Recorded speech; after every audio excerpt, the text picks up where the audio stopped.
Class 12th Hindi का paper तुम फोड़ के आओगे अगर तुमने आज की वीडियो को कंप्लीट देख लिया। और ये सिर्फ वीडियो देखने के लिए, व्यूज के लिए मैं नहीं कह रहा हूँ। वीडियो को तुम खुद देखो भाई, कितने इंपॉर्टेंट क्वेश्चंस मिल गए हैं मुझे और वो सारे तुम्हारे लिए ले आया हूँ। आज की वीडियो को पक्का कर लेना और हिंदी का पेपर तुम्हारे लिए हलवा हो जाएगा, क्योंकि जितने भी क्वेश्चंस करवाऊंगा आज की वीडियो में वो सारे के सारे मोस्ट इंपॉर्टेंट है, डायरेक्ट आ सकते हैं। अगर तुमने आज की वीडियो को देख लिया, वीडियो थोड़ी लंबी जरूर हो सकती है आज की, लेकिन तुम्हारे 100 में से 100 दिलाने के काबिल है ये वीडियो। तो आज की वीडियो कंप्लीट देख लेना, जो बताऊं जैसा बताऊं वो कर लेना। पीडीएफ भी है, लेकिन ये जो पेपर अब डिस्कस करवाएंगे ये शायद ना मिले पीडीएफ में, तो इसको यहीं पर सोल्व करेंगे। और आज वीडियो के लास्ट में तुम्हें हिंदी के पेपर की सबसे बड़ी गलती जो स्टूडेंट्स करते हैं उसके बारे में बताऊंगा, वो तुम्हें नहीं करनी है। और यार वीडियो को लास्ट तक देख लेना, बस यही कहूंगा, क्योंकि अब वीडियो को स्टार्ट करते हैं, ज़्यादा टाइम वेस्ट नहीं करते हैं। बस एक बात कह रहा हूं, अगर आज की वीडियो कंप्लीट देख लोगे भाई बहुत अच्छा रहेगा, क्योंकि ये ऐसे सब्जेक्ट है हिंदी, इंग्लिश, इनमें जितने ज़्यादा नंबर बटोरे जा सके बटोर लो, क्योंकि ये जो है इजी सब्जेक्ट्स हैं, ये तुम्हारे परसेंटेज को बढ़ा देंगे। ठीक है, तो चलिए स्टार्ट करते हैं। सो देखिए भाई और बहनों, सबसे पहले आपका आएगा गद्यांश। अब ये आएगा अपठित गद्यांश, यानी कि ये कहीं से भी आ सकता है और बिल्कुल अलग आएगा। ठीक है, लेकिन अगर आपको करना आता है तो चाहे कहीं से आ जाओ भाई, ठीक है, आएगा तो इस धरती से ही, तो आप कर दोगे। ठीक है, तो कैसे करना है, सबसे पहले आपको क्वेश्चन पढ़ना है, कीवर्ड पकड़ना है और वो कीवर्ड पैसेज में यानी कि गद्यांश में ढूंढना है, वहीं आंसर मिल जाएगा। पहला क्वेश्चन है, मानव जाति ने किसके रूप में अपने अस्तित्व को जाना है। तो देखो भाई बहनों, पहला यहां पर क्वेश्चन कह रहा है कि मानव जाति ने किसके रूप में अपने अस्तित्व को जाना है। तो यहां से आप देखिए क्या कीवर्ड बना सकते हो, अस्तित्व वर्ड, एक जो यूनिक सा वर्ड रहेगा ना उसको कीवर्ड बनाया करो। तो यहां पर अस्तित्व को कीवर्ड बनाया और आ गए ऊपर, क्योंकि हमें आंसर तो यहीं से ढूंढने हैं दोस्त। तो इसमें देखिए अस्तित्व कहाँ लिखा हुआ, ये रहा अस्तित्व। तो उस पूरी लाइन को पढ़ा करो। देखो यहां से, मानव जाति ने बुद्ध के महान चरित्र के रूप में मानव अपने अस्तित्व की सार्थकता को प्राप्त किया हो।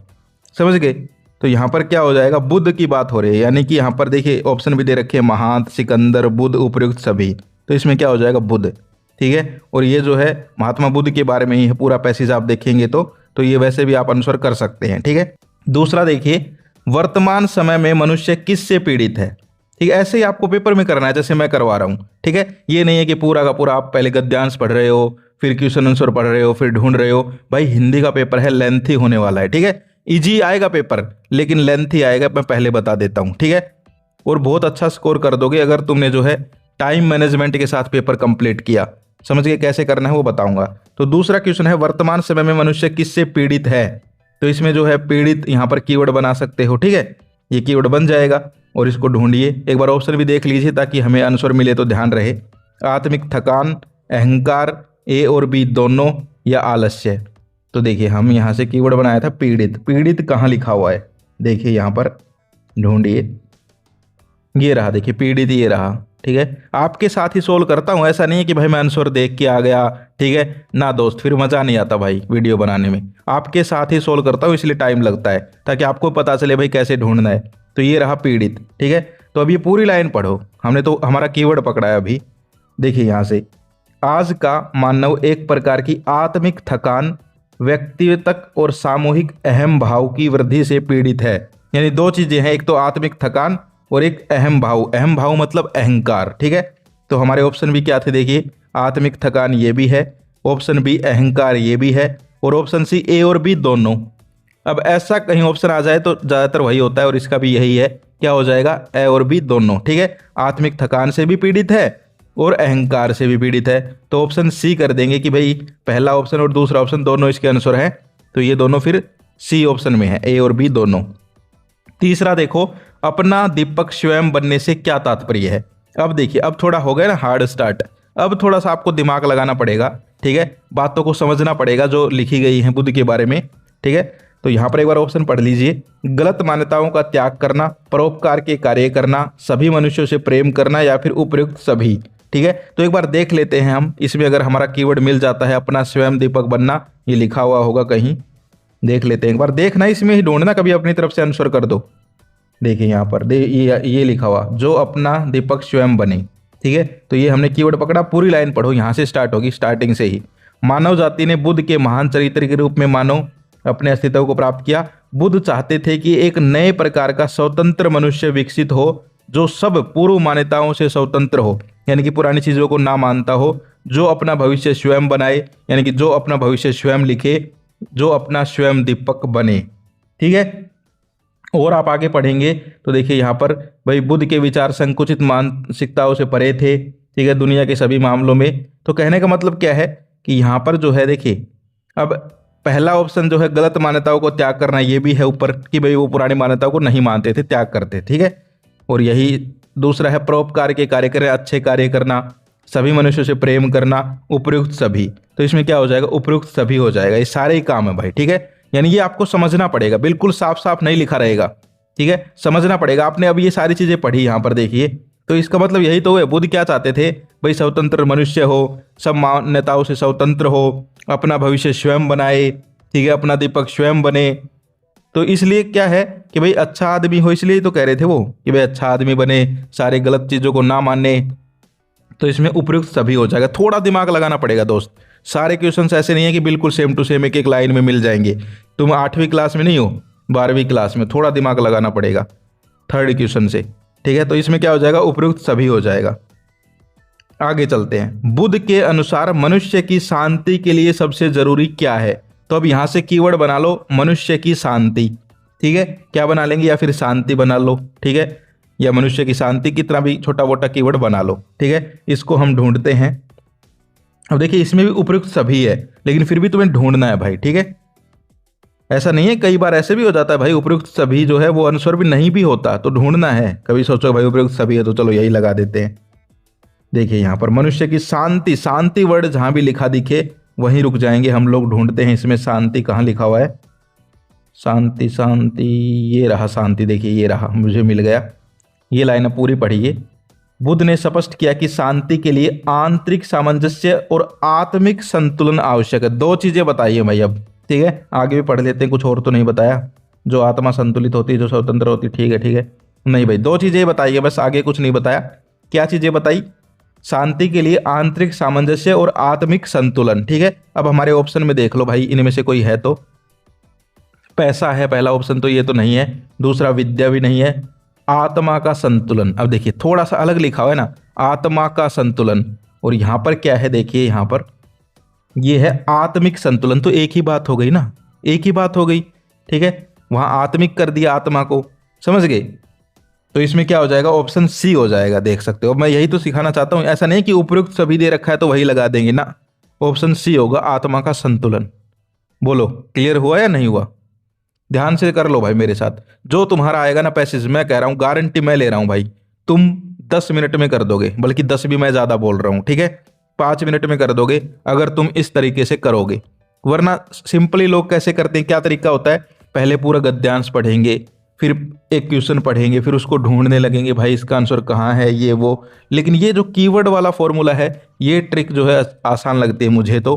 ठीक है, अगला है गद्यांश से प्रेरित होकर। अब इस क्वेश्चन में तुम्हें लगाना पड़ेगा दिमाग। ठीक है, क्या कह रहा है, पहली लाइन में बोल दिया इसने कि गद्यांश से प्रेरित होकर, यानी कि आपको गद्यांश को समझना है, उससे जो है ज्ञान प्राप्त करना है, फिर इस क्वेश्चन का आंसर करना है। गद्यांश से प्रेरित होकर बुद्ध के बारे में सत्य कथन छांटना है। ठीक है, तो एक बार चारों ऑप्शन पढ़ लो। ठीक है, आपको खुद पता चल जाएगा। पहला है बुद्ध पूर्व मान्यताओं को अधिक बल देते थे। ठीक है भाई।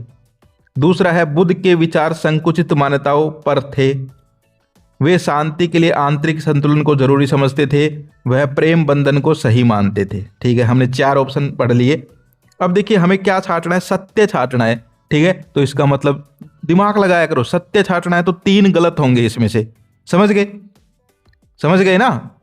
अरे बहन, अरे भाई, ये कह रहा है सत्य कथन छाटो, तो मतलब इन्होंने एक ही तो सत्य दिया होगा ऑप्शन, और 3 गलत दिए होंगे। अब तुम थोड़ा सा एक बार इनको ढूंढ लो। देखिए यहां पर दे रखा है बुद्ध पूर्व मान्यताओं को अधिक बल देते थे, उनकी मान्यताएं संकुचित थी, शांति के लिए संतुलन जरूरी समझते थे, और प्रेम को बंधन सही मानते थे। अब देखो मैं तुम्हें दिखाता हूं, खुद तुम आंसर करोगे, मैं नहीं करूंगा, तुम करोगे। देखना यहाँ पर पहला ऑप्शन वो कह रहे थे कि वो मान्यताओं को मानते थे। देखिए यहाँ पर साफ लिखा हुआ है वो पूर्व मान्यताओं से स्वतंत्र हो। ठीक है, स्वतंत्र थे, मानते नहीं थे भाई मान्यताओं को। ठीक है, यानी कि उनसे दूर थे वो पूर्व मान्यताओं से। समझ गए? तो पहला हमारा गलत है ऑप्शन। दूसरा क्या ऑप्शन था, बुद्ध के विचार संकुचित मान्यताओं पर थे, देखिए यहाँ पर ये भी देख लेते, संकुचित मान्यता कहीं लिखा होगा, ये लिखा हुआ बुद्ध के विचार संकुचित मान्यताओं और राष्ट्रीय सीमाओं से परे थे। खेल गया ना तुम्हारे साथ पेपर बनाने वाला। देखो यहाँ पर पूरी सेम लाइन लिख दी, यहाँ लिखा हुआ परे थे। अब ध्यान से देखना, अब मैं तुम्हारी नॉलेज टेस्ट करूंगा। एक शब्द है पर, रे, और एक शब्द है परे। परे मतलब दूर होना, और पर मतलब भाई जैसे आप कहते हो मैं उसके ऊपर डिपेंड हूं, तो तुम उसके ऊपर डिपेंड हो मतलब, ठीक है। एक तुम कहते हो मैं उससे परे हूं भाई, मेरे को कोई मतलब नहीं है, यानी तुम उससे अलग हो। तो ये बस यहीं खेल गया। अब बहुत सारे स्टूडेंट हो सकता है दूसरा ऑप्शन सही कर दें अगर उन्होंने दिमाग ना लगाया, क्योंकि भाई यहाँ पर लिखा हुआ है, ठीक है। वो परे थे, दूर थे, उसके ऊपर डिपेंड नहीं थे, यानी संकुचित मान्यताओं पर नहीं थे, परे थे उनसे। तो ये भी हमारा ऑप्शन गलत हो गया, सत्य छांटना है ना। तीसरा देखो, वे शांति के लिए आंतरिक संतुलन को जरूरी समझते थे। ये तो अभी हमने किया भी है शायद, ठीक है। शांति शांति यहाँ था ना, ये रहा। शांति के लिए आंतरिक सामंजस्य और आत्मिक संतुलन आवश्यक है, तो ये सही है भाई। यहाँ भी लिखा हुआ जरूरी समझते थे, यानी आवश्यक है मतलब जरूरी है। जैसे भाई तुम्हारे लिए विटामिन आवश्यक है, मतलब विटामिन जरूरी है, समझ गए। तो थोड़ा सा शब्दों से खेलेंगे ये लोग, ठीक है, क्योंकि ये है हिंदी का पेपर। बहुत इजी आएगा भाई, बहुत इजी आएगा पेपर, बस शब्दों से खेलेंगे थोड़ा सा, ठीक है। लेकिन तुम्हारा भाई तुम्हें पहले ही उनसे खेलना सिखा देगा, टेंशन लेने की जरूरत नहीं है, ठीक है। अगला एक और देख लेते हैं, अभी तो एक बचा हुआ है। वह प्रेम बंधन को सही मानते थे। अब चलिए प्रेम और ढूंढते हैं भाई, ठीक है। गद्यांश में ढूंढ लो प्रेम, वैसे तो मिला नहीं तुम्हें, देख लो इसमें कहीं हो तो। ये रहा, वह अपने प्रेम पर कोई बंधन नहीं लगाती, ठीक है। वो ये कहते थे कि भाई प्रेम पर कोई बंधन नहीं लगाती, ठीक है, स्वतंत्र है, ठीक है। तो प्रेम पर बंधन नहीं मानते थे इसका मतलब, तो ये भी जो है गलत है यहाँ पर, क्योंकि क्या लिखा हुआ है, वह प्रेम बंधन को सही मानते थे ना, प्रेम बंधन को वो गलत मानते थे, प्रेम पे बंधन नहीं लगाना चाहते थे, ठीक है। तो भाई प्रेम पे बंधन नहीं लगाना चाहते बुद्ध भी, ठीक, कर सकते हो प्रेम, लेकिन अच्छी जगह करना है, अच्छे इंसान से करना है, ठीक है। जो भी करना है होश में करना है। तो अब यहाँ पर ऑप्शन एक ही सही हुआ, सी ऑप्शन, ठीक है। और सी हमेशा ही सही होता है, पता नहीं क्या चक्कर है, ठीक है। देखो मैं तुम्हें एक ट्रिक बता देता हूँ, वैसे शायद ये मुझे पता नहीं बोलनी चाहिए नहीं बोलनी चाहिए, ठीक है, लेकिन मैं तुम्हें बता रहा हूँ जो मैंने एक्सपीरियंस किया है अब तक, ठीक है। बहुत सारे मैंने जो है टेस्ट भी दिए हैं, कॉम्पिटिटिव एग्जाम्स भी दिए हैं। बी और सी ऑप्शन, बी और सी ऑप्शन 80% होता है सही, ठीक है, बी और सी ऑप्शन। तो अगर तुम किसी और एग्जाम में, मान लो ये नहीं कि 10वीं तुम 12वीं का ये हिंदी का पेपर दे रही हो, उसकी बात मैं नहीं कर रहा, कहीं तुम और भी पेपर देने गए हो, कोई क्वेश्चन नहीं आ रहा हो, लेकिन अब भाई नहीं करने से अच्छा है कर जाओ कम से कम, तो बी और सी ऑप्शन जो है उस पर ही किस्मत आजमाया करो, ठीक है। चलिए आगे चलते हैं, क्या सिखा रहा हूं मैं तुम्हें, तुक्का मारना आगे चलते हैं। आगे आएगा आपका काव्यांश। अब देखिए पहले ऊपर क्या था, गद्यांश, यानी गद्यांश मतलब अपठित गद्यांश, कहीं कोई किताब थी उसका कोई जो है पैरा उठा के दे दिया तुम्हें, ऐसे। अब ये काव्यांश है, ये भी अपठित होगा।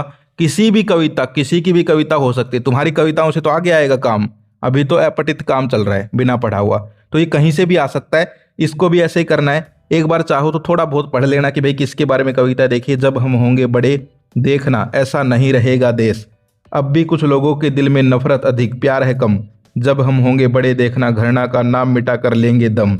अच्छा, मतलब समझ गए, थोड़ा सा कोई इंसान है जो अपने देश प्रेम को जो है यहाँ पर इस कविता में उजागर कर रहा है, समझ गए।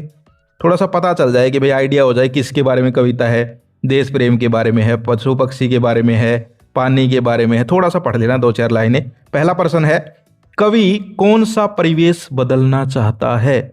अब देखो भाई, तुम यहाँ से कीवर्ड पकड़ोगे परिवेश और तुम ढूंढोगे तो परिवेश तो कहीं मिलेगा ही नहीं भाई, इसमें बिल्कुल नहीं मिलेगा।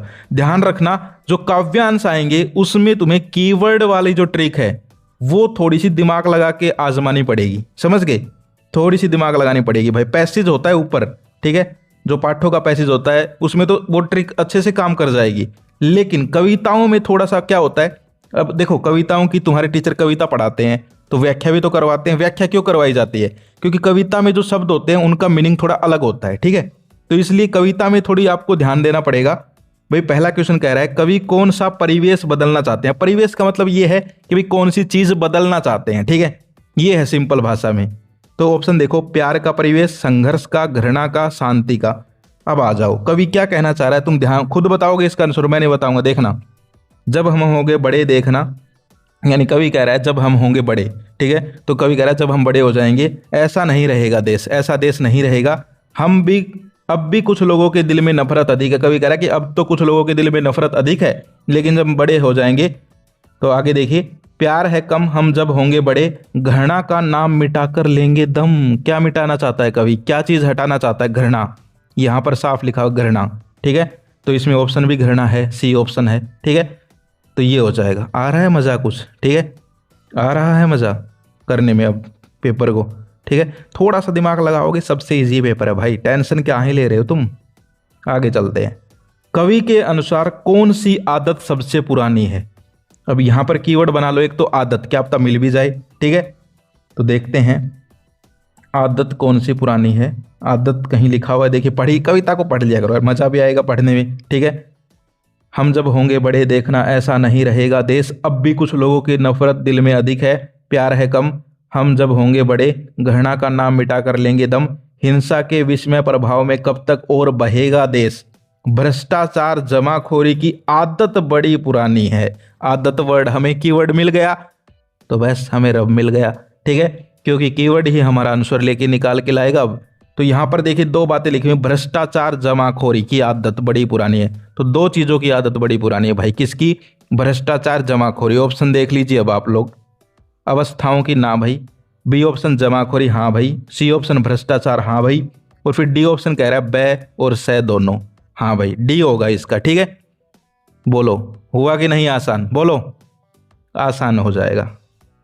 अगला है काव्यांश का मूल स्वर क्या है? अब इसमें लगाना पड़ेगा थोड़ा दिमाग, दिमाग इन द सेंस भाई देखना पड़ेगा, एक बार ऑप्शन पढ़ो फिर पता चलेगा। देखो, प्रश्न का, चुनौती का, संकल्प का, उपयुक्त सभी।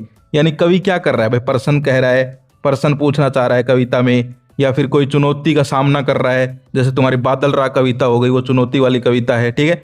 एक ही है संकल्प, या कोई संकल्प ले रहा है, ठीक है। तो कौन सा क्या कर रहा है? देखो कविता को पढ़ो, तुम खुद आंसर करोगे, मैं नहीं करूंगा, तुम ही करोगे भाई आज सब कुछ, ठीक है।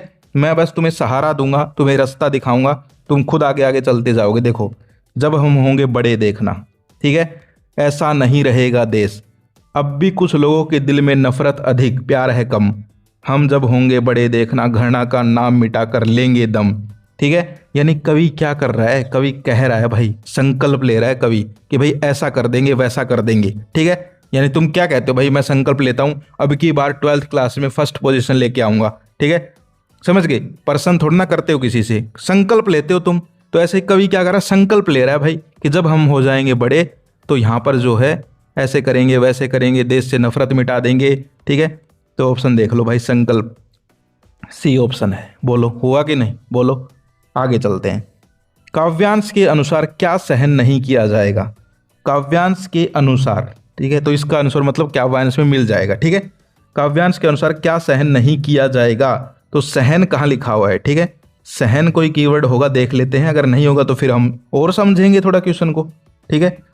तो देखो सहन कहीं लिखा हुआ है, हम जब होंगे बड़े देखना ऐसा नहीं रहेगा देश, अब भी कुछ लोगों के दिल में नफरत अधिक, प्यार है कम, हम जब होंगे बड़े देखना घृणा का नाम मिटा कर लेंगे दम, हिंसा के विस्मय प्रभाव में कब तक और बहेगा देश, भ्रष्टाचारी जमाखोरी की आदत बड़ी पुरानी है, यह कुरीतियां मिटा हमें नई चेतना लानी है, एक घरौंदे जैसा आखिर कितना और डहेगा देश, इसकी बागडोर हाथों में जरा हमारे आने दो, पांव हमारे थोड़े से बस जमीन पर टिक जाने दो, हम खाते हैं शपथ दुर्दशा को नहीं सहेगा देश। कीवर्ड मिल गया दोस्त, सहेगा, ये रहा। किसको नहीं सहेगा? दुर्दशा को नहीं सहेगा देश। दुर्दशा है क्या ऑप्शन में? दुर्दशा देखते हैं। देश का आपसे प्यार, देश के मुद्दे, देश की दुर्दशा, ये रहा ऑप्शन सी, देश की दुर्दशा। अब तुम्हें लग रहा होगा भाई इजी सा है, ठीक है। इजी नहीं है दोस्त, जिसको करना नहीं आता, जिसको पता नहीं कैसे करना है, उसके लिए ये बहुत हार्ड है, ठीक है। तुम्हें इजी इसीलिए लग रहा है क्योंकि मैं तुम्हारी हेल्प कर रहा हूं। पेपर में तुम खुद करोगे तो तुम्हें थोड़ा हार्ड लगेंगे, लेकिन घबराना नहीं है। आगे चलते हैं। प्रश्न नंबर 5 है, उपयुक्त काव्यांश में प्रयुक्त अग्नि का समानार्थक शब्द छाटे। अब इसके लिए तुम्हारी थोड़ी नॉलेज होनी चाहिए भाई। हिंदी में तुम्हारे देखिए पर्यायवाची आते हैं, समानार्थक आते हैं, सवर्नाम हो गए, ठीक है। इसके अलावा जो है गद्यांश हो गए, पद्यांश हो गए, इसके अलावा समास हो गए, संधि हो गई। तो हिंदी का पेपर है, थोड़ी बहुत नॉलेज तो होनी चाहिए। तो कह रहा है अग्नि का समानार्थक। अब देखिए इसमें क्या क्या ऑप्शन है, चेतना, नवाचार, ज्वाला, उपर्युक्त सभी। अब देखिए दो बातें हैं, हमें पता है वैसे तो भाई अग्नि क्या होती है, ज्वाला को बोलते हैं, लेकिन उपर्युक्त सभी भी दे रखा है दोस्त। तो इसका मतलब एक बार हमें कविता पढ़ लेनी चाहिए, ठीक है, रिस्क नहीं लेना चाहिए कि आप तो ये तीनों ही दे रखे हो इसमें, ठीक है। वैसे होते नहीं है, चेतना हो, चेतना अग्नि का पर्यायवाची समानार्थक तो नहीं होगा शायद, ठीक है, ज्वाला ही होगा वैसे तो, ऑप्शन सी ही लगता है मुझे तो, लेकिन फिर भी उपर्युक्त सभी है, तो इस भाई की वजह से हमें एक बार पूरा काव्यांश पढ़ लेना चाहिए कि आप तो ये तीनों दे रखे हो इसमें, ठीक है, क्योंकि हमें देखिए लिखा हुआ है उपयुक्त काव्यांश में, समझ गए। तो एक बार देख लेते हैं भाई, चेतना लिखा हुआ है क्या, नवाचार लिखा हुआ है क्या, ज्वाला लिखा हुआ है क्या। अगर ये तीनों मिल गए तब तो फिर हम उपयुक्त सभी भी लगा सकते हैं। देखिए देखना ध्यान से, पहला तो क्या था, चेतना, ठीक है, तो ये रहा भाई चेतना तो है, ये रहा इस लाइन में, यह कुरूतियाँ मिटा हमें तो नई चेतना लानी है, चेतना तो है। दूसरा क्या था भूल गए मैं तो, नवाचार, नवाचार कहीं लिखा हुआ है, नवाचार क्या होता है, मतलब नई चीज़ें, ठीक है, नवाचार तो नहीं है भाई इसमें, ठीक है। और तीसरा था ज्वाला, ज्वाला और देख लो कभी ज्वाला ही ना हो, हम सोच के बैठे हो ज्वाला और पता चले ज्वाला तो है ही नहीं काव्यांश में, ठीक है, मोए मोए हो जाएगा। तो इसमें कहाँ है ज्वाला, हाँ ये रही ना लास्ट लाइन, घोर अभाव की ज्वाला में बिल्कुल नहीं दहेगा देश, ठीक है, तो ज्वाला है, ठीक है। तो उपयुक्त सभी नहीं है, इसका मतलब समझ गए, उपयुक्त सभी नहीं है, सी ऑप्शन हो जाएगा ज्वाला। ओके, तो तुम्हारे हो गए भाई 10 नंबर पक्के, पक्के हो गए, ये देख लेना, पक्के हो गए तुम्हारे, ये मत सोचो यहाँ पक्के हुए ना, पेपर के पक्के हो गए, देख लेना। आगे चलते हैं, काव्य खंड। अब देखो मैं तुम्हें एक बात बता देता हूँ, 3 वीडियो हैं भाई हमारी, एक ये वीडियो आज वाली, एक मैंने एसआई पेपर एक और सोल्व करवा रखा है, और एक 100 मोस्ट इंपोर्टेंट एमसीक्यू क्वेश्चंस करवाए हैं, ठीक है, क्योंकि तुम्हारे पेपर में एमसीक्यू बहुत आने वाले हैं। तो जिसने वो वीडियोस नहीं देखी हैं देख लेना, ये 2 वीडियोस हैं, ठीक है। सिर्फ ये वीडियो भी देख के कोई चला जाए, मैं लेता हूँ गारंटी भाई पास हो जाएगा, ठीक है। तो पहला प्रश्न है, बादलों को अधीर होकर कौन बुलाता है, तो ये शायद बादल राग कविता से है। देखना प्रश्न पढ़ते ही तुम्हें अगर ये पता चल जाएगा ना कि किस कविता से प्रश्न आया है, तो तुम्हारा करना उसका आसान होगा, ठीक है। और अगर यहाँ पर दिक्कत भी हो सकती है अगर नहीं पता चला तो, ठीक है, तो क्या हो जाएगा, कृषक, कृषक मतलब किसान, ठीक है। बादलों को अधीर होकर कौन बुलाता है, कृषक बुलाता है, ऑप्शन सी कर लेंगे। अगला है, अगले के ऑप्शन छुपा देता हूं, तुमसे पूछूंगा, कवि का छोटा खेत किस आकार का था, इसका आंसर कर दो भाई, कमेंट कर दो मतलब, ठीक है। एक आध तुमसे पूछ लेते हैं, ऑप्शन भी देख लो, चलो आंसर थोड़ा ना, ऑप्शन ही तो दिखा रहा हूं, ये ऑप्शन है भाई, आंसर कमेंट कर देना, चाहे यही कर देना कि भाई क्वेश्चन नंबर 2 लिखकर और फिर CBA लिख देना, मैं समझ जाऊंगा, ठीक है, कर देना कमेंट। अगला है, सहेहु विपिन हिम आतप बाता में विपिन का क्या अर्थ है, तो ये शायद उनसे है, तुलसीदास वाली कविता से, ठीक है। तो ऐसे एक आध प्रश्न पक्का आएंगे, ठीक है, चाहे किसी भी कविता से आओ, आपको एक लाइन देंगे, कहेंगे इसमें इसका क्या अर्थ है, इसका क्या तात्पर्य है, ठीक है। तो क्या अर्थ है विपिन का, 1 क्या हो जाएगा, 1 ऑप्शन डी हो जाएगा, ठीक है। अगला है कथन कारण, ऐसे पूछेंगे बना के, कथन है, बच्चों की सुरक्षा की चिंता का भाव चिड़िया को अस्थिर कर देता है, बिल्कुल सही बात है, चिड़िया वाली कविता याद करो, ठीक है। तो भाई इसमें क्या हो जाएगा कि भाई कथन तो सही है कि भाई जब बच्चों के बारे में उसे चिंता होती है चिड़िया को, तो उसका जो है अस्थिर हो जाती है, यानी कि थोड़ी सी परेशान हो जाती है, तो कथन सही है। कारण देखो इसका, चिड़िया की उड़ान की गति मंद है, मंद मतलब क्या होता है, धीरे ना दोस्त, भाई कोई भी इंसान है, ठीक है, चिड़िया बच्चों की माँ ही तो है। अब तुम्हारे बारे में सोच के तुम्हारी मम्मी, मान लो तुम घर पे अकेले हो, ठीक है, तुम्हारी मम्मी बाजार गई तो जल्दी जल्दी तो घर पे आएगी, धीरे धीरे थोड़ा ना आएगी कि हाँ पड़े रहने दो सालों को परेशान करते हैं, ठीक है, नहीं। तो ये ऑप्शन मतलब कारण गलत दे रखा है, मंद नहीं है गति चिड़िया की, उसको तो बच्चों की चिंता है, वो तो जल्दी जल्दी उड़ के आती है, ठीक है। तो कारण गलत दे रखा है, तो कथन गलत, कारण सही, ऑप्शन ए नहीं है। ऑप्शन बी देखिए, कथन सही है लेकिन कारण उसकी व्याख्या नहीं करता, ठीक है, तो हाँ ये सही है भाई, कारण उसकी व्याख्या नहीं करता, ऑप्शन बी ही कर लेंगे, ठीक है, क्योंकि और ऑप्शन तो फिर कोई है ही नहीं। ऑप्शन डी देखो, कथन भी गलत, कारण भी गलत, ना कथन तो सही है, ठीक है, तो ऑप्शन बी हो जाएगा इसमें, कथन सही है लेकिन कारण, ये अगर यही ऑप्शन ये होता कारण गलत ही है तो वो भी हम लगा सकते थे, लेकिन इसने लिख रखा है कारण उसकी व्याख्या नहीं करता, यानी हमें ऑप्शंस के अनुसार ढलना पड़ेगा, ठीक है, तो फिर इसमें ऑप्शन बी कर लेंगे। आगे चलते हैं, पतंग कविता के आधार पर पतंग कविता मोस्ट इंपोर्टेंट, उत्सा कविता मोस्ट इंपोर्टेंट, आत्म परिचय मोस्ट इंपोर्टेंट, कैमरे में बंद अपाहिज मोस्ट इंपोर्टेंट। ये 4 कविता कोई पक्का कर ले तो भाई कविताओं का काम उसका जो है फिनिश। तो यहाँ पर देखिए, पतंग कविता के आधार पर पत्तों से गिरने छतों से गिरने और बच जाने से बच्चे क्या बन जाते हैं? समझदार, नासमझ, भयभीत, निडर। तो क्या बन जाते हैं? निडर बन जाते हैं भाई। ठीक है, ऑप्शन डी कर लेंगे। आगे चलते हैं, आगे आएंगे पाठों के बारे में। भगतिन ने कितनी लड़कियों को जन्म दिया था? तो ये तो पता होगा सबको, कितनी को दिया था जन्म? ठीक है, पहले एक लड़की हुई थी, फिर 2 और हो गई थी, तो टोटल कितनी होगी? 1 + 2 3। ठीक है, 3 लड़कियों को, ऑप्शन सी कर लेंगे। अगला है, लेखक के अनुसार धन की ओर कौन झुकता है? कौन झुकता है धन की ओर? विवश व्यक्ति, चालाक व्यक्ति, निर्बल व्यक्ति। तो निर्बल व्यक्ति, ऑप्शन सी कर लेंगे। आगे चलते हैं, काले मेघा पानी दे पाठ के आधार पर लेखक और जीजी में किस चीज पर टकराव था? ये देखो भाई, थोड़ा सा घुमा फिरा के क्वेश्चन बना रखा है। ठीक है, थोड़ा सा दिमाग लगाना है। काले मेघा पानी दे पाठ पढ़ रखा है सबने। क्या कहानी है भाई? कि भाई एक लेखक था और उनकी जीजी थी और भी फैमिली थी। गांव में जो है टोलियां आती थी, उनके ऊपर पानी फेंकते थे। ठीक है, तो ये कह रहा है कि भाई पाठ का जो लेखक है और जो जीजी थी, जीजी के बारे में पता तो है ना, उनके बीच यहाँ पर जो है किस चीज का टकराव था उनके बीच में? तो किस चीज का टकराव था? जमीन पर? ना भाई। ठीक है, दूसरा ऑप्शन है एक दूसरे के सम्मान पर? ना भाई, सम्मान तो दोनों बहुत करते थे एक दूसरे का, लेखक अपनी जीजी का बहुत सम्मान करता था, तो ये भी नहीं है। सी ऑप्शन है ए और बी दोनों, तो ये तो वैसे ही नहीं होगा। ऑप्शन डी है विचारधारा पर। विचारधारा पर टकराव था। कैसे भाई? लेखक जो है वो नए जमाने का था। ठीक है, वो सोचता था कि भाई कोई पानी वानी नहीं फेंकना चाहिए, पानी की बर्बादी है ये वो।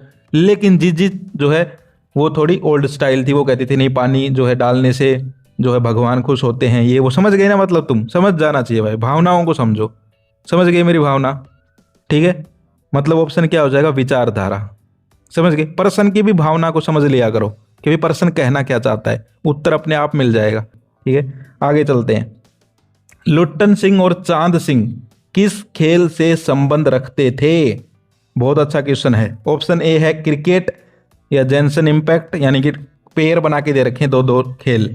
तो किस किस खेल से संबंधित थे? देखिए, पहलवानी, खो खो, कुश्ती, माइनक्राफ्ट, पहलवानी, कुश्ती। ठीक है, अब ये ऑप्शंस थोड़े मैं इजी, मतलब थोड़े इंटरेस्टिंग बनाने के लिए, ठीक है, वीडियो को डालता हूँ। ठीक है, दूसरा मेरा एक कारण और रहता है कि यार तुम बोर ना हो। ठीक है, क्योंकि पढ़ाई मुझे पता है तुम्हारे लिए थोड़ी बोरिंग होती है। ठीक है, तो मैं सोचता हूँ कैसे भी इंटरेस्टिंग बनाया जाए, और ये क्वेश्चन अब तुम्हें हमेशा याद रहेगा।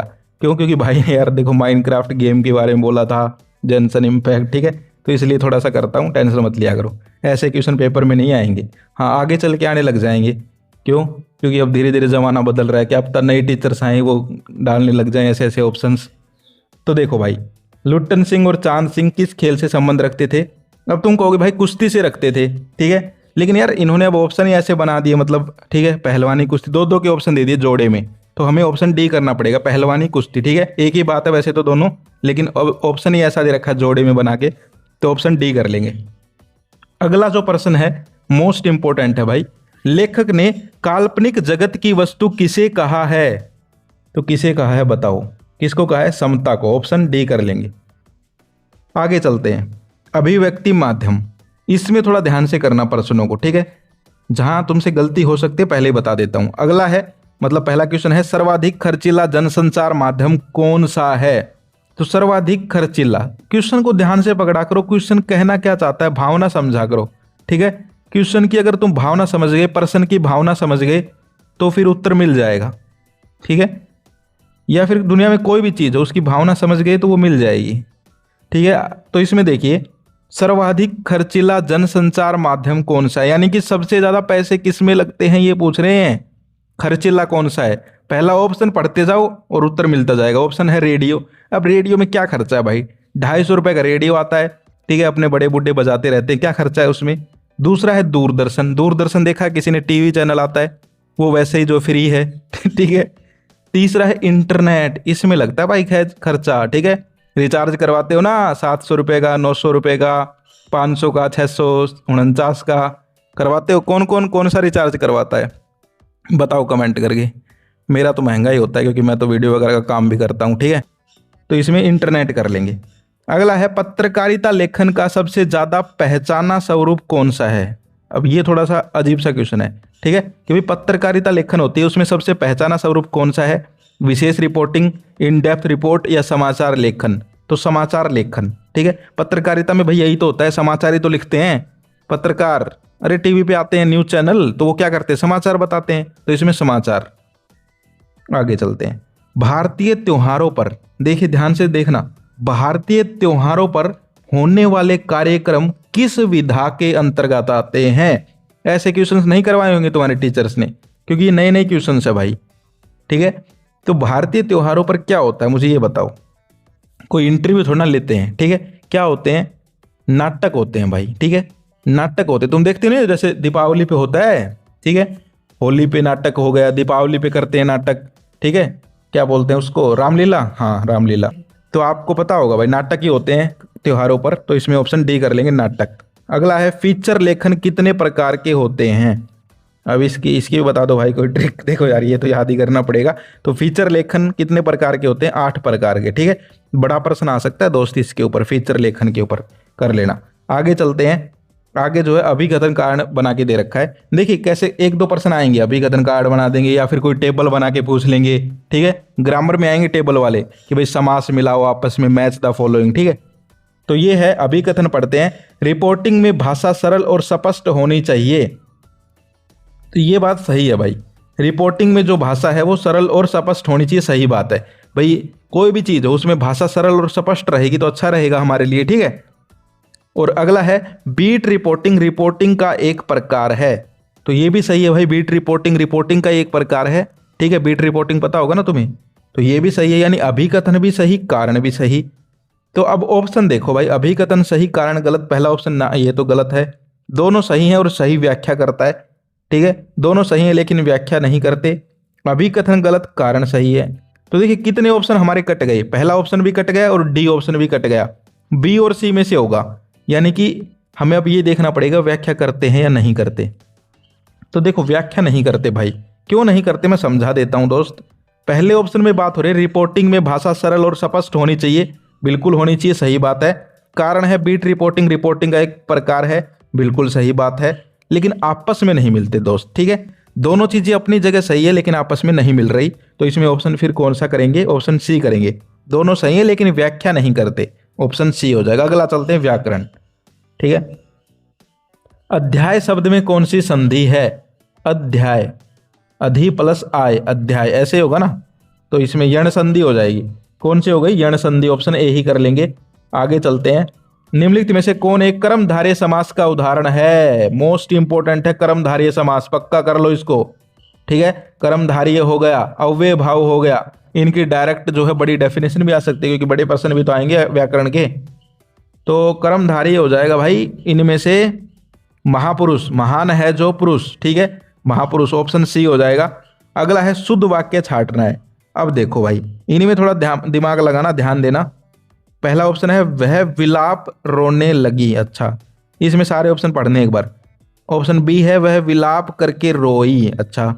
सी है वह विलाप करने लगी, अच्छा। डी है वह विलाप कर रोने लगी। अब समझो लाइन का मतलब है क्या। ये भाई कोई लड़की है शायद, मुझे लग रहा है, ठीक है। वह विलाप रोने लगी यानी कि वो जो है रो रही है, ठीक है।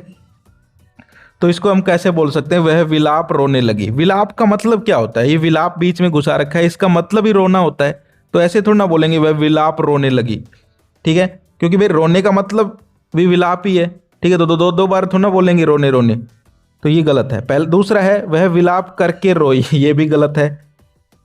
तीसरा देखो वह विलाप करने लगी, यहां रोई बीच में नहीं डाला, क्यों, क्योंकि विलाप का मतलब ही रोना होता है, विलाप करना कहते नहीं है, पुराने तुम नाटक वगैरह देखते हो, विलाप करने लगे, रोने लगे मतलब, ठीक है। तो ऑप्शन सी कर लेंगे, वह विलाप करने लगी, ये सही है, ठीक है।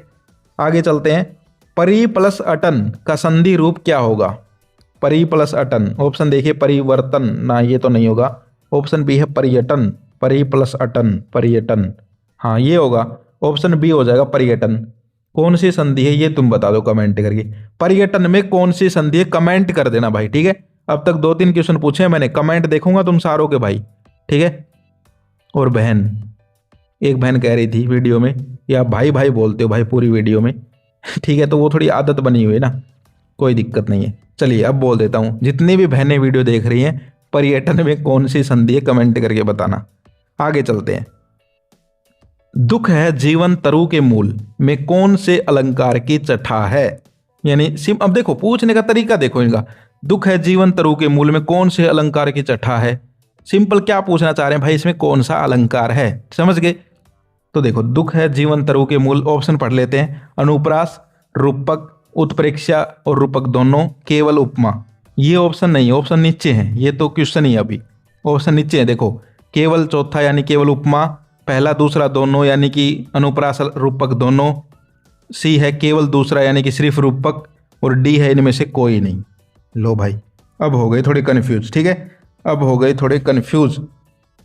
तो दुख है जीवन तरु के मूल, तो ये रूपक अलंकार है भाई, ठीक है। तो भाई दुख रूपी जीवन जो है उसकी यहाँ पर बारे में बता रहे हैं, तो ये रूपक हो जाएगा। रूपक अब हमारा दे रखा है दूसरे नंबर पे, यहाँ देखो दूसरे पे है रूपक, तो दूसरा केवल दूसरा ये रहा ऑप्शन सी।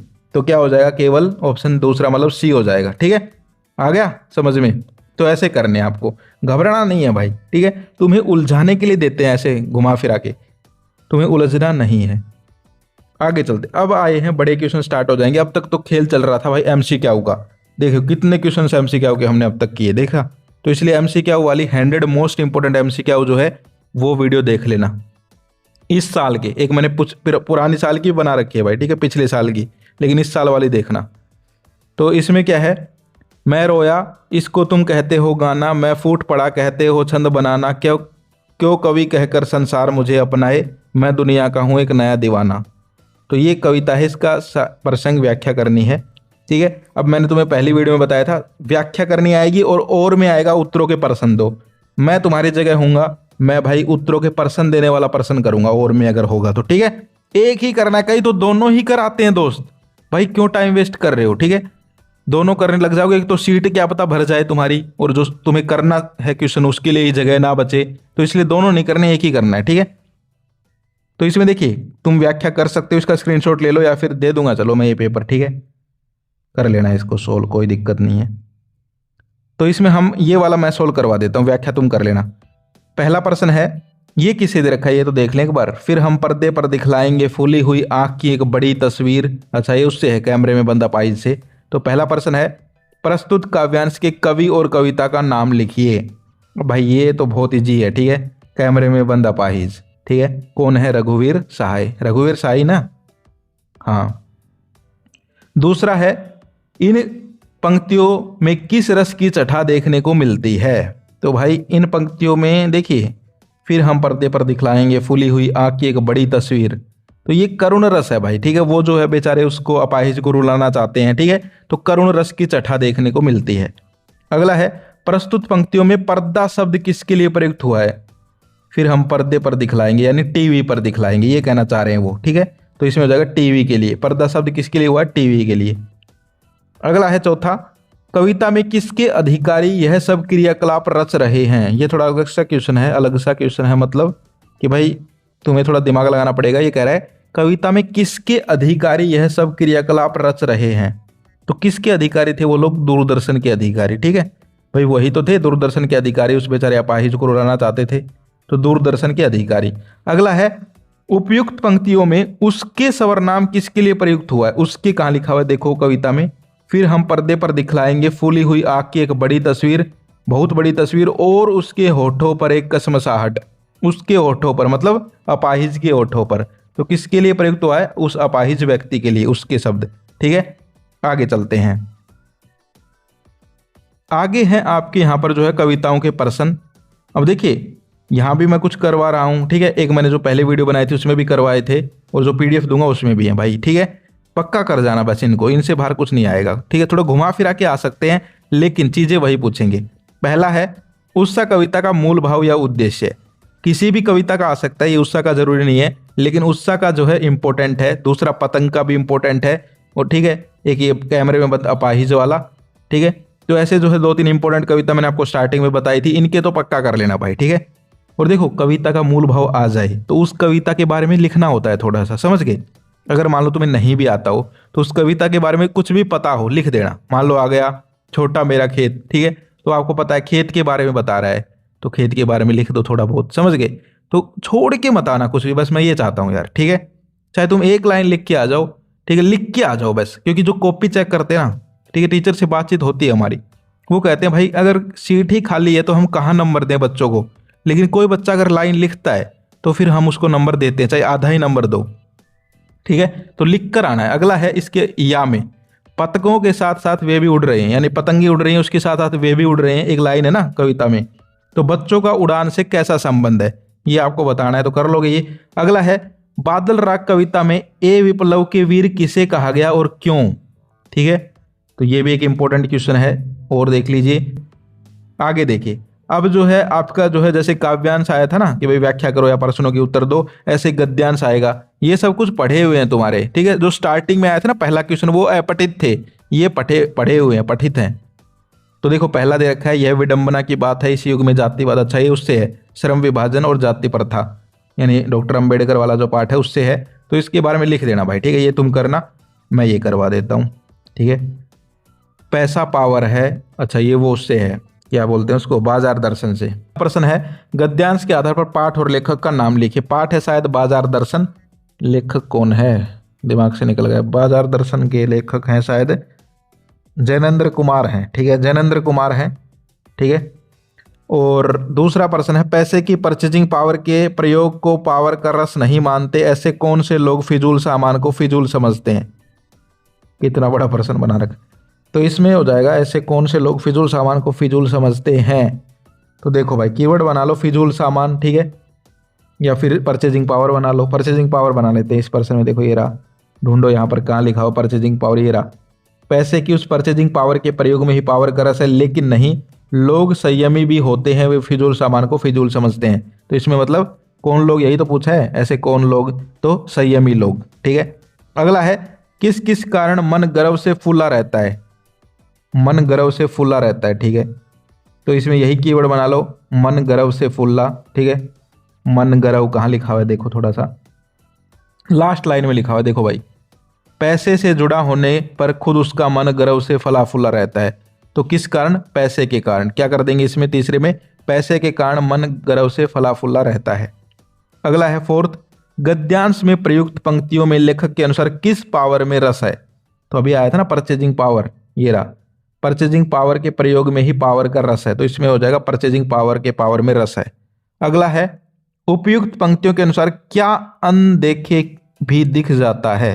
अच्छा, क्या अनदेखे भी दिख जाता है, तो यही कीवर्ड बना लो अनदेखे। जो वर्ड तुम्हें अजीब सा लगे, अलग सा लगे प्रश्न में, उसको कीवर्ड बना के ढूंढ लिया करो। तो अनदेखे कहाँ लिखा हुआ है देख लो इसमें, ठीक है, ये रहा अनदेखे, ये रहा, ठीक है। तो इस पूरी लाइन को पढ़ो फिर। पैसे को देखने के लिए बैंक हिसाब देखिए, पर माल और असबाब मकान कोठी तो अनदेखे भी दिख जाते हैं। यानी बैंक हिसाब तो देखना पड़ेगा, लेकिन मकान कोठी तो बिना देखे भी दिख जाते हैं, ठीक है। अब भाई तुम्हारा गांव है, तुम्हारे पड़ोसी हैं, उनके अकाउंट में तुम्हें क्या पता कि कितना पैसा पड़ा है, वो तो देखना पड़ेगा, लेकिन भाई उनका मकान तो तुम्हें भी दिखता है, समझ गए। भाई कोठी बना रखी, तुम सोचते हो भाई पैसे वाले हैं कोठी बना रखी है इन्होंने तो, ठीक है। या फिर किसी का भाई नॉर्मल घर है, ठीक है, तो तुम कहते हो भाई नॉर्मल घर है, ठीक ठाक हैं, तो वो चीज़ें अनदेखे भी दिख जाती है, कहने का मतलब ये है। तो क्या हो जाएगा, मकान कोठी, इसमें क्या हो जाएगा, मकान कोठी अनदेखे भी दिख जाता है। चलिए आगे चलते हैं, आगे चलते हैं। आगे है भगतिन अनेक अवगुणों के होते हुए भी, यानी प्रश्न स्टार्ट हो गए आपके। तो भगतिन का क्वेश्चन है। अब देखो भगतिन का आएगा पहला प्रश्न, मैं कह रहा हूं तुम्हारे, ठीक है। क्या आ सकता है यहां पर जो दे रखा है, देखो ये भी तुम कर लेना, लेकिन मैं तुम्हें क्लियर एक ही लाइन बोल देता हूं। भगतिन जो है उसकी चारित्रिक विशेषता कर लो। भगतिन जो है उसके बारे जीवन में थोड़ी जो कठिनाइयां आई थी उनके बारे में प्रश्न आ सकता है। बस 2 वर्ड मैंने बोल दिए, इनसे बाहर नहीं आएगा, देख लेना, ठीक है। क्योंकि मैंने देखा है तुम्हारे पेपर एनालिसिस किए, भगतिन के बारे में जो है पढ़ाई लिखाई के बारे में पूछ लिया, कभी उसका जो है वो जो काम वाम करती थी उसके बारे में पूछ लिया, उसके जीवन की कठिनाइयों के बारे में पूछ लिया, कभी चारित्रिक विशेषता पूछ ली, समझ गए, यही पूछते हैं बस। तो ये हो जाएगा। अगला है इंद्रसेना क्या थी जिस ने इंद्रसेना पर पानी फेंके जाने को किस प्रकार सही ठहराया, ये क्वेश्चन भी कर लेना। अगला है बाजार का जादू क्या है, उसके उतरने चढ़ने के बारे में बताना है, बाजारूपन वाला क्वेश्चन, ये पक्का कर लेना, ठीक है। आगे चलते हैं। और एक नीचे और दे रखा है जाति प्रथा वाला है, ये भी कर लेना भाई। अब आगे देखिए, साइबर सुरक्षा या इतिहास के दिन या झरोखे से बाहर किसी एक विषय पर आपको लेख लिखना है, तो ये तीनों इंपॉर्टेंट है भाई, ठीक है। और एक थोड़ा एआई के बारे में और पढ़ लेना, ठीक है, आर्टिफिशियल इंटेलिजेंस यानी कृत्रिम बुद्धिमत्ता, ठीक है, हिंदी में उसको बोलेंगे कृत्रिम बुद्धिमत्ता एआई। इसके अलावा है मासिक टेस्ट को लेकर अध्यापक और छात्र के बीच संवाद।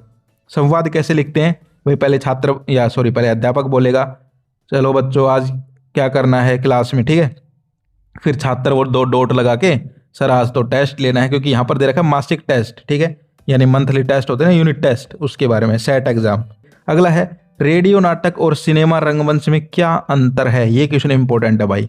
रेडियो नाटक और रंगमंच, यानी ये कह रहे हैं कि भाई एक तो रेडियो पे नाटक सुनाए जाते हैं, एक रंगमंच कार्यक्रम होते हैं सिनेमा के ऊपर यानी फिल्में, उनमें क्या अंतर है, ठीक है, क्वेश्चन को समझा करो फिर लिख सकते हो।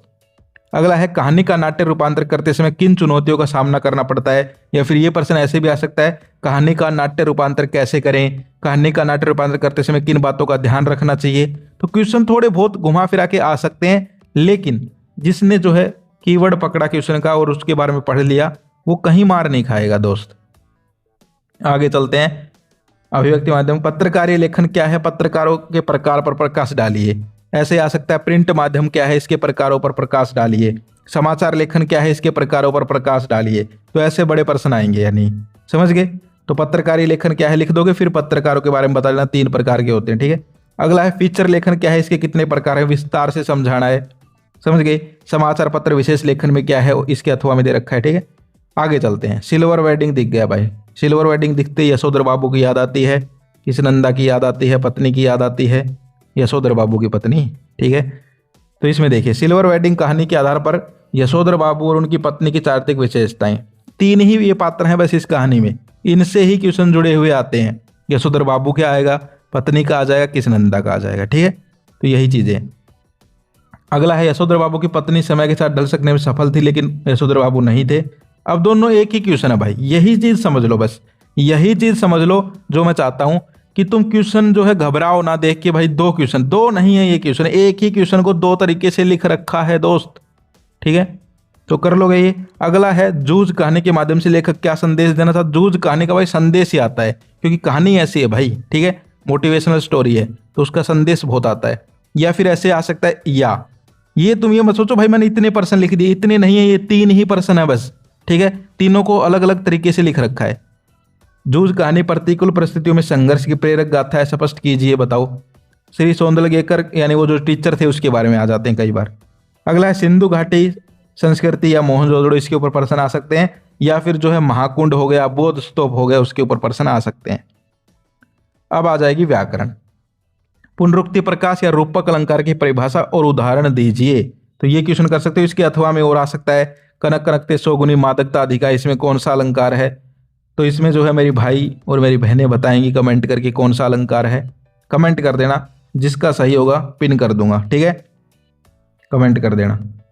तो ऐसे आ सकते हैं भाई। अगला है कर्मधारय समास किसे कहते हैं, या फिर तत्पुरुष समास देख लेना, ये दोनों इंपॉर्टेंट है, कर लेना। अब इसको वीडियो लंबी नहीं करते हैं, आपको सौंप देता हूँ PDF। आगे चलते हैं, आदर्श जीवन वाला और देख लो एक बार। देखिए ये एक नई किताब है, ठीक है, नई किताब है तो क्या हुआ, हम तो पुराने हैं, क्या दिक्कत है, हमें तो पता है कैसे करना है। जो भी क्वेश्चन आए, मान लो कोई क्वेश्चन तुम्हें नहीं भी आता, ठीक है, तो तुम ये एक ऐसी किताब है, ये चलाई क्यों है, अब तुम इसका उद्देश्य समझो। ये वो चीजें हैं आदर्श जीवन, यानी ये पढ़ने की चीजें नहीं है, ये ऐसी चीजें हैं जो तुम खुद भी तुम्हें पता है, ठीक है। पहले इसको बोलते थे नैतिक शिक्षा, अब नैतिक शिक्षा पढ़ने की है भाई, अब तुम्हें नहीं पता। मैं तुमसे पूछता हूँ भाई, तुम्हारे दादाजी हैं, ठीक है, उनके पैर छूने चाहिए, बताओ ये गलत है या सही बात है, या गलत है, सही बात है, ये नैतिक शिक्षा है, ठीक है। सुबह अपने जो है पेरेंट्स को जो प्रणाम करना चाहिए, नैतिक शिक्षा है, बताओ, ठीक है। अब देखो तुम्हें इसमें दिखा देता हूँ, कहोगे भाई ये चीज़ें तो आसान है। प्रश्न देखो ना, पहला प्रश्न है असफलता मिलने पर भी हम जीवन में कैसे आगे बढ़ सकते हैं, संतुलित जीवन पाठ के आधार पर स्पष्ट कीजिए। अब ये हो सकता है तुम पाठ से आंसर करो इसका, मैं खुद से भी कर सकता हूँ। कैसे कर सकता हूँ भाई, लिख देंगे भाई असफलता जो है यहाँ पर सफलता की पहली सीढ़ी है, असफलता मिलने पर हमें उदास नहीं होना चाहिए, हमें और प्रयास करना चाहिए, तो लिख सकते हैं, कहने का मतलब, ठीक है। हाँ ये भक्तिन वगैरह जो किताबें हैं उनसे तो चलो तुम्हें पाठ पढ़ने पड़ेंगे, लेकिन इसमें कुछ पढ़ने की जरूरत भी नहीं है, ये तुम खुद भी लिख सकते हो। दूसरा प्रश्न देखो, जीवन की सबसे बड़ी संपदा क्या है? कार्य में कुशलता लाएं, पाठ के आधार पर स्पष्ट करें। तो वो तुमने अगर थोड़ा सा पाठ पढ़ रखा है तो तुम्हें पता होगा भाई, ठीक है। कोई जीवन की सबसे बड़ी संपदा, देखो सबसे बड़ी संपदा बहुत सारी चीजें हैं, ठीक है, कुछ भी हम लिख सकते हैं भाई। या तो तुम बोलो समय है, भाई समय निकल जाएगा हाथ से तो क्या रहेगा, या स्वास्थ्य बोल दो, ठीक है, या फिर तुम बोल दो कि भाई अनुशासन, ठीक है।